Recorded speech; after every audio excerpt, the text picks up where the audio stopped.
In today's episode, we're talking about 5 ways to develop an attitude of gratitude. Let's find out.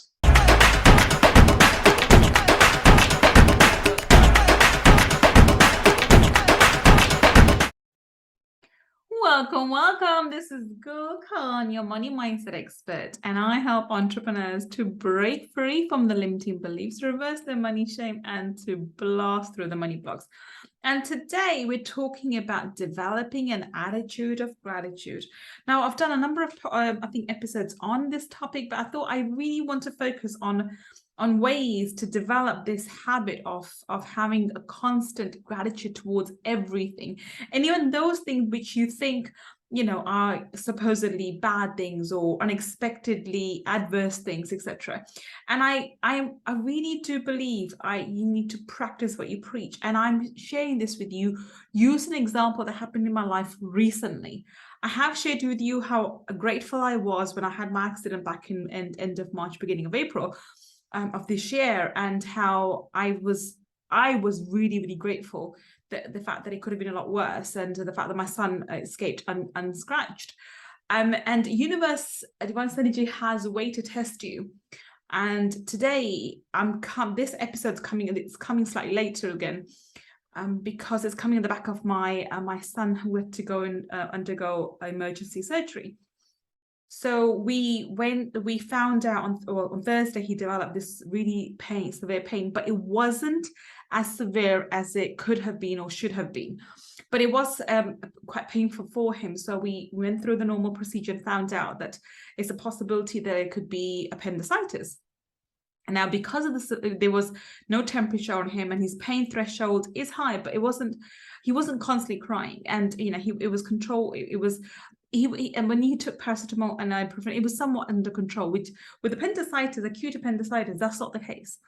So, and the reason why I'm sharing this with you, because this was quite traumatic for us over the weekend, over the last few days, and it could have been a lot. It didn't. I thought it was. The doctor suspected it to be, but nobody was 100% sure because the symptoms weren't there and so forth. So they went ahead and they said they'll do a blood test, and they'll do a scan to find out whether it is. They didn't want to operate unnecessarily. And in the blood test, there were high infection markers, but but they were still not the temperature and so forth. So there were two people. We went to the A&E, and the nighttime surgical team. The doctor said he's not really sure. He can't be 100% sure that it is. He's 70% sure, not really, and that in the morning they'll do a scan to ascertain what it is. The morning team came, and I cannot express my gratitude for this individual. And I want you to understand, throughout this time, I was very calm, and I should have been panicking, but I had this sense of calmness that whatever's happening, my son's going to be fine, and devices are just going to take care of my son, and everything's going to be okay. And so in the morning, but keep in mind, nobody gave him any antibiotics at nighttime, but he was admitted into the hospital. They didn't send us back home. Normally, I hear in similar situations, they send you back home until the pain gets really severe. So we were admitted, and we stayed overnight. And in the morning, the surgical team came. The morning surgical team came, and the consultant was an experienced consultant. And I cannot express how grateful I am to this individual. He examined my son, and he said, I'm pretty sure this is acute appendicitis, and I don't want to wait for the scan. And he basically said, has he been given antibiotics? I said no, and he almost went into panic mode. He had about 4 or 5 team members, obviously junior members, who was training. He didn't ask anybody. He went searching for the nurse himself, like, who's his nurse? Carla. He went searching for her. That got me a bit nervous, thinking, oh, okay. But anyhow, antibiotics were given to him, my son, immediately, and everything was fine. And he put him on the urgent list, and he was, within a few hours, the operation took place. Now, I didn't know until the next day, when the actual surgeon came and spoke to me, that his symptoms are usually the ones which are misdiagnosed or misinterpreted for just appendicitis, not acute appendicitis. So it's not usual for, it was very, very fortunate that we caught it in time. When they operated on him, the appendix was actually covered by the bowel, and therefore it wasn't touching the parts of bowel which they would normally, and therefore would cause that severe pain. So his pain was less, but it also meant that his body had, apart from the infection markers, there weren't other things there. So basically, long story short, it was highly possible that somebody else could have looked at him and misdiagnosed and sent him home. And there are many examples of this. They're rare, but there are many examples of them where people are sent home with this and the appendix ruptures. So Ayans, when they operated on my son, his appendix was fully inflamed and obviously was, you know, at a dangerous point. However, they did their surgery and the appendix was removed and everything worked out. Now, why am I sharing the story with you?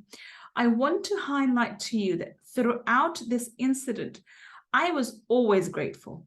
Even before I knew what had happened, and until I spoke to the doctor the day after, I was still grateful. I was grateful that my son was there. I was grateful that my son was being treated. I didn't think for a second that he was being mistreated or that, they were misdiagnosed or, there was unnecessary surgery. I thought, well, you know what, even if it is, doesn't matter, get the appendix rid of it. I'm not going to risk it.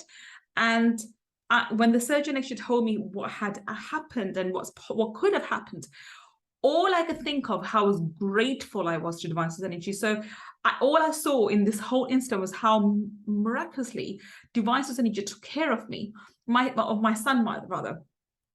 He because of the positioning of the appendix, his pain was not as severe as it should have been. He did not have high temperature. He vomited twice, but not as severely. And so even though he had the symptoms, the symptoms were mild compared to what he should have had. So he didn't go through as much ordeal as he would have done. However, it was picked up by my GP, by 111 and GP and so forth. I went through the whole procedure, and my GP and the surgeon and so forth. So he was taken care of really, really well. And the surgery went, and within 3 weeks, he was going to fully recover, inshallah. So my son, alhamdulillah, has gone through, did go through this ordeal, but he went through it really smoothly. Every step of the way, Divine Source Energy had taken care of my son. And I can see that, and that is more powerful to me than the fact that my son had it. So, I didn't sit there moan and groan, why is my 11-year-old going through such ordeal and such pain? And, he's such a young boy, he shouldn't go through surgery and whatever else.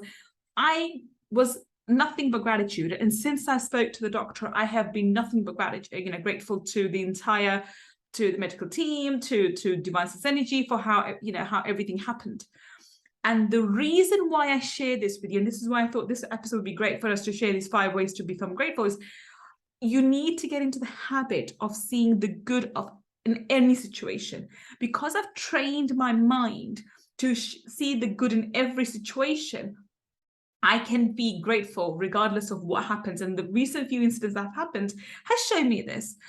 We've had one thing after another this year, but every time something happens, I see the bright side. I see how amazing we are and how much worse it could have been, and so forth. And these things I'm going to list for you today to develop this attitude of gratitude for you on a daily basis. But it highlights how important it is, and when you have an attitude of gratitude, nothing will ever bad happen to you. Yes, you may have hardships, yes, you may have trials and tribulations, yes, you may have difficult situations like I did. I talk about gratitude all the time, and I'm very, very grateful to Divine Source Energy, Allah subhanahu wa ta'ala, all the time. Yet I have been through one thing after another this year, but there could have been so much worse. Starting from my accident that happened, that freak accident that happened, that could have taken away my knees. It could have decapitated me. I could have lost my knees. I didn't. I had a really freak accident, a really horrific accident, yet I was on my feet within a few days and was walking, and now I'm almost fully healed. I came back, and then I had sciatica. People suffer for that really badly for a long period of time. I cleared that within a few weeks. And then I had COVID, and then then I had COVID, which was quite severe. And then a month later, every month something else happened. Then my son, literally a month later, my son, literally at the end of August, now, or beginning of September, we've had this issue with acute appendicitis. But I and so grateful. Every time I was put into a difficult situation, divine source energy took me out of it. So I hope I've shared my experience of why being grateful is so important, that you too would take these tips I'm about to share with you and take them seriously and actually develop this attitude of gratitude. Because I promise you, this attitude of gratitude will get you so much further compared to any of your hard work, compared to any of your other hustle, things you're doing, any other strategy that you employ in your business or your online business, offline business. There's nothing more that you can develop or do for yourself that would give you greater results than developing an attitude of gratitude. So I'm stressing you how important this is. And I've shared my own story, my journey, my recent journey, especially as a mother. And you guys know how my life revolves around on my two kids. They're my world. And for me to go through that with my son and sit here and tell you how grateful I am to divine source energy, notwithstanding what happened to him recently, really shows to you how powerfully, how strongly I feel that you need to develop an attitude of gratitude. So without further ado, after all of that, let's talk about the 5 ways to develop an attitude of gratitude. The very first thing I really believe that it's really important, especially when you're first starting out, and I give this to people who come work with me at a deeper level, my mastermind and so forth, is you need to get a journal. I know everyone talks about journal, but I really do believe this is important. Get a journal, and I want you to start off very simply. Write 5 things that you are grateful for in the morning and evening. And I think morning and evening is important. You can't just do it once. I normally do it this way, that in the morning, things you're grateful for, and the evening, things you received. That way you become a good receiver, because if you're showing things that recognizing things you received, you're grateful for it anyway. So it's a different way of practicing gratitude, but it's with the attitude of it's also developing your receiving muscle as well, because a lot of people are good receivers. So in the morning, write 5 things that you are grateful for. It could be, and I try to keep things different. So when we do this with my kids, I say you can't repeat something that you said yesterday. So, or you can't repeat something in the same few days. We try to think of different things. And there are so many things to be grateful for. But I want you to write 5 things that you are grateful for.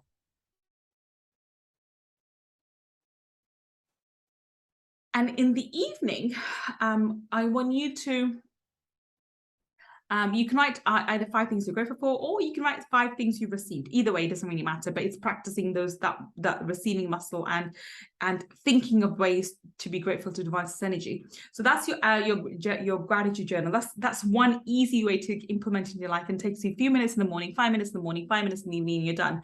It's not a long process that you think, oh no, it's too much, I can't be asked to do it, I can't be bothered today. You have to develop the discipline to do these small steps every single day, be consistent with them. And when you are consistent with your small steps, you find your life takes big steps in the direction that you want to go. So that's step number 1. I mean, that's one of the tips, one of the easiest ones, I think, to implement into life. Number 2 is, I want you to do what I just did in both situations. So in another podcast episode, I shared with you what happened with my accident back in end of March of this year, in 2022. And I've just literally at the beginning of this episode shared with you what ordeal that I went through with my son recently in the last few days with his acute appendicitis.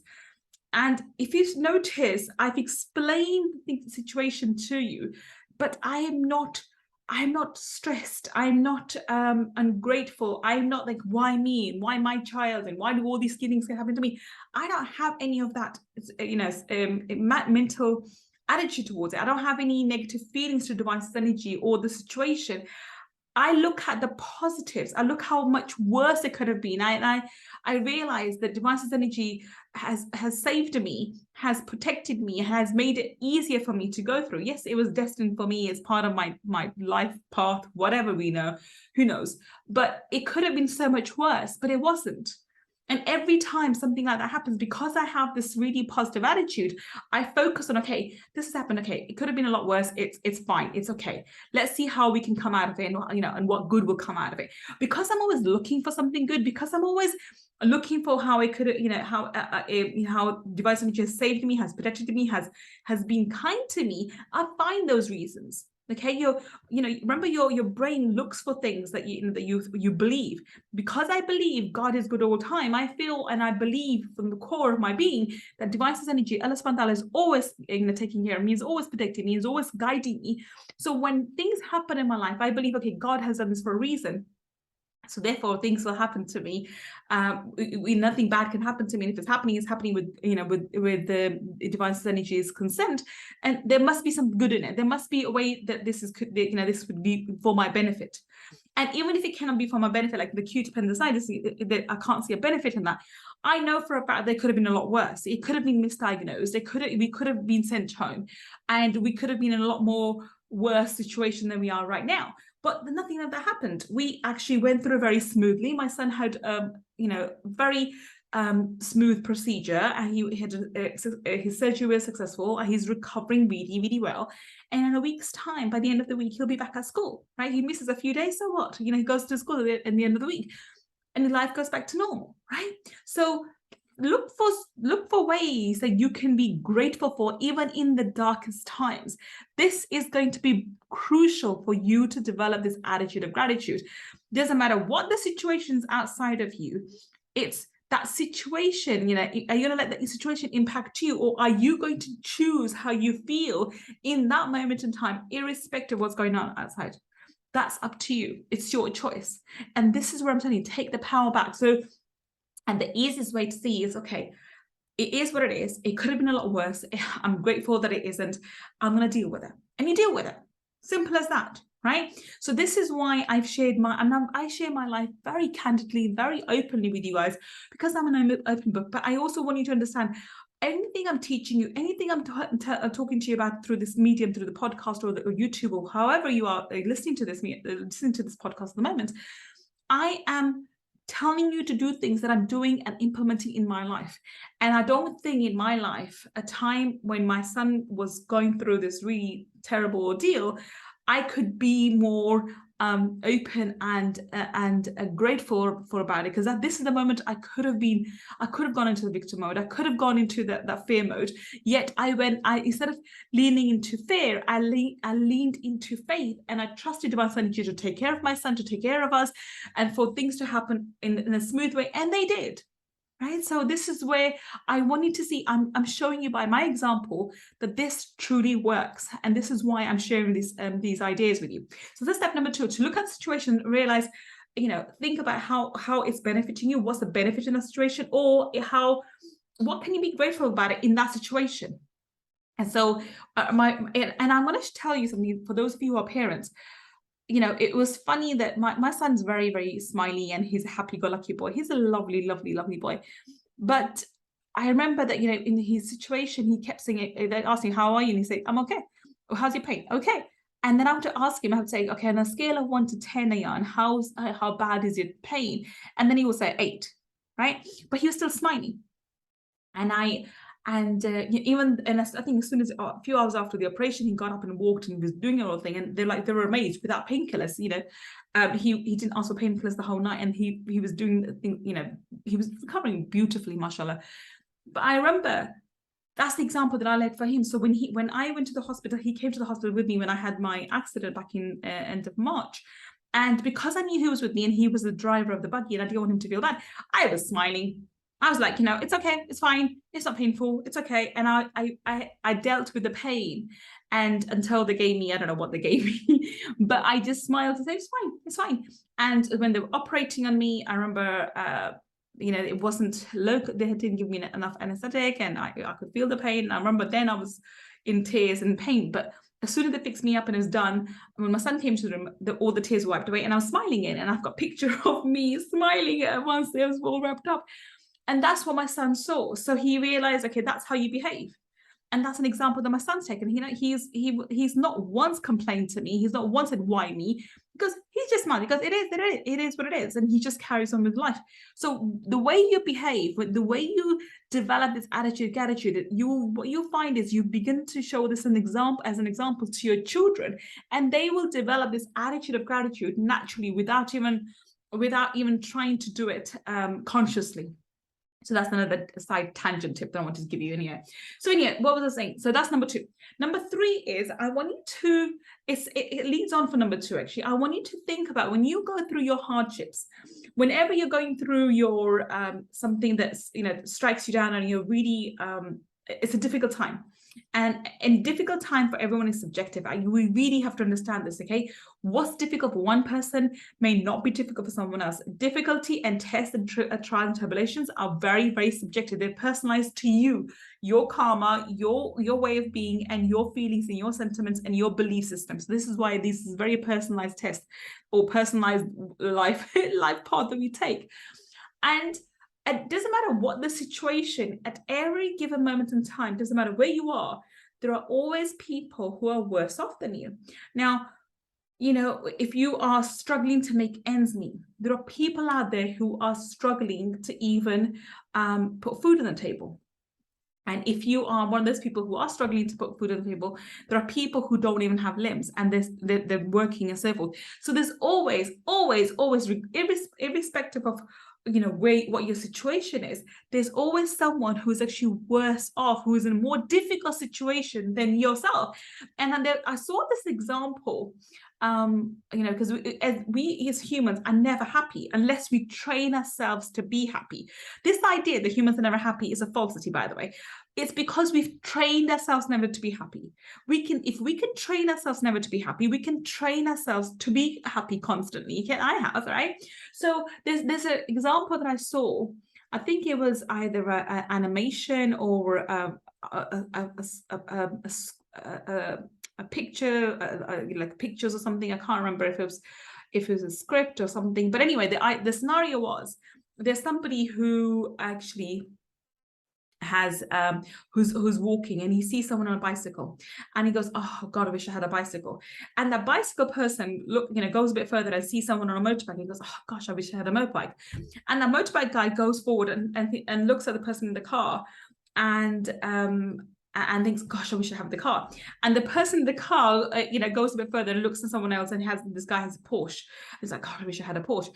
And the guy in the Porsche, goes a bit further, and he sees someone, going into the private jet. He goes, gosh, I would have had a private jet. So the idea is, humans are never happy, right?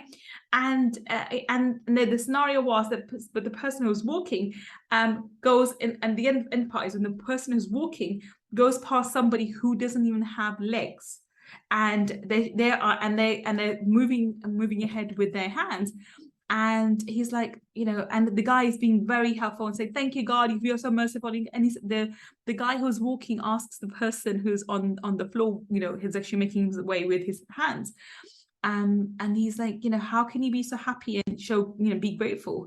He goes, dude, I have my hands. At least I can move from A to B. If I didn't have my hands, I wouldn't be able to move either. I'd be stuck in one place.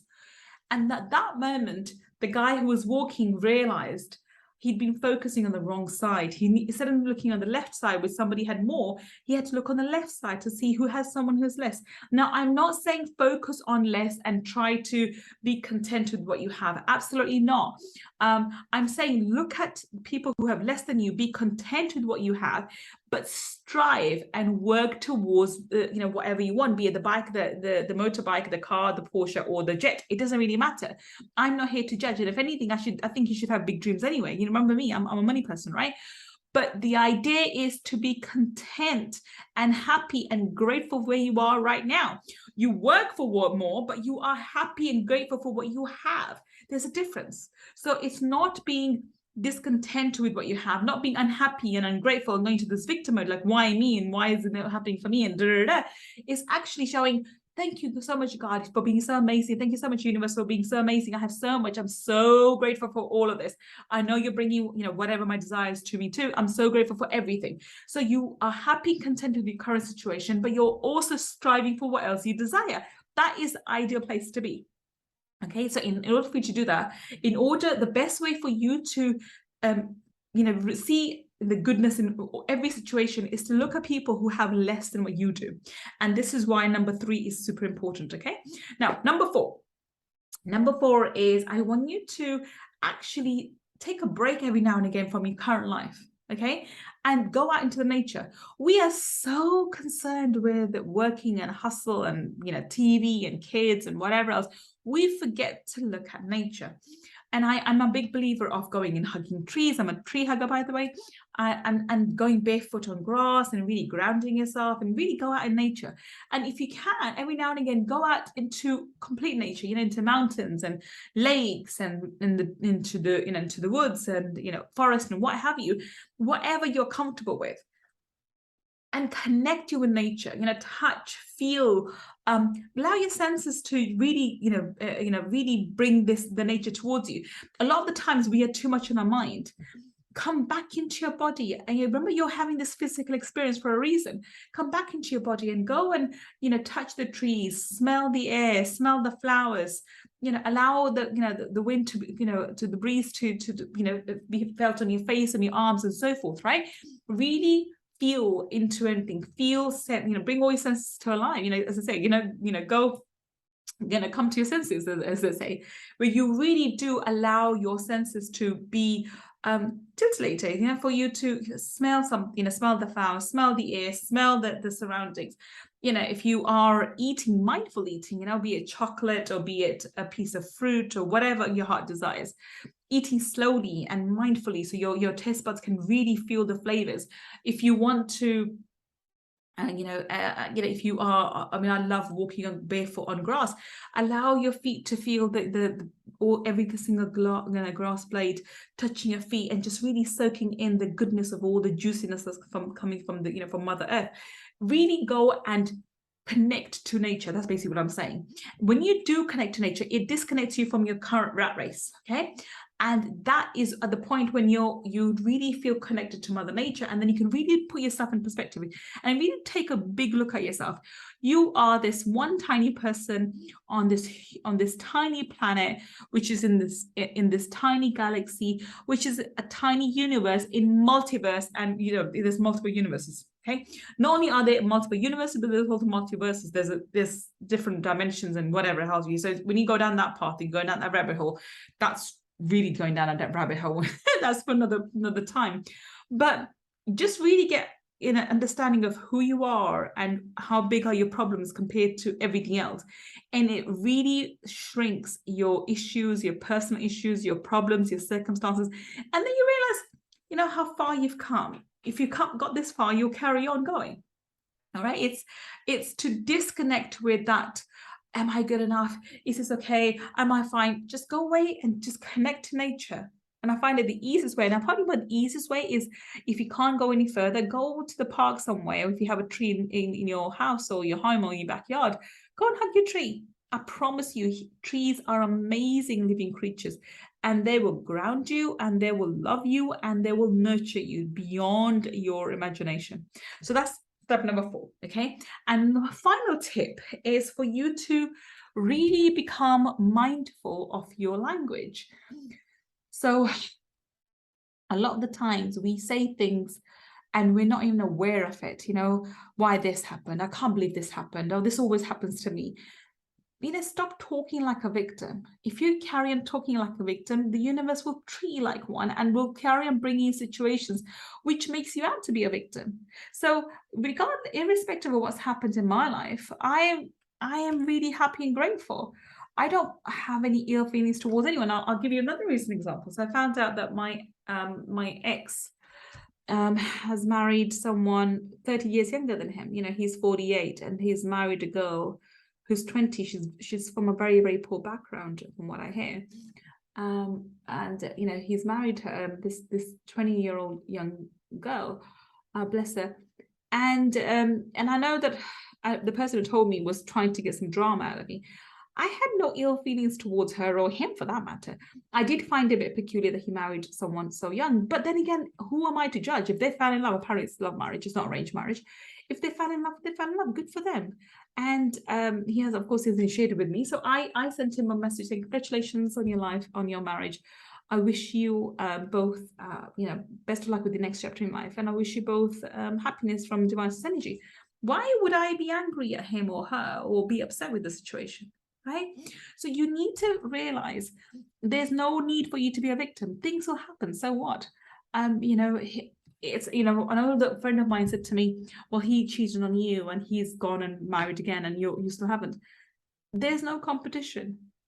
It's only a competition if you let it be. Things will only be bad based on your attitude towards it. You have to decide how you're going to perceive things. When the way you look at things change, the things that you look at change. Let me repeat that. When the way you look at things change, then when you change the way you look at things, the things you look at change. And this is really the key. I'm not concerned about who marries who and what. I'm really happy and contented in my life. And this is what's important to me. So you need to stop playing the victim card, and you need to stop using the victim language. Why me? Why now? Why him? It's not important. It's not important what's going on in somebody else's life or what's going on. You need to be focused on your life, and you need to be very careful what language you are using to describe your current life.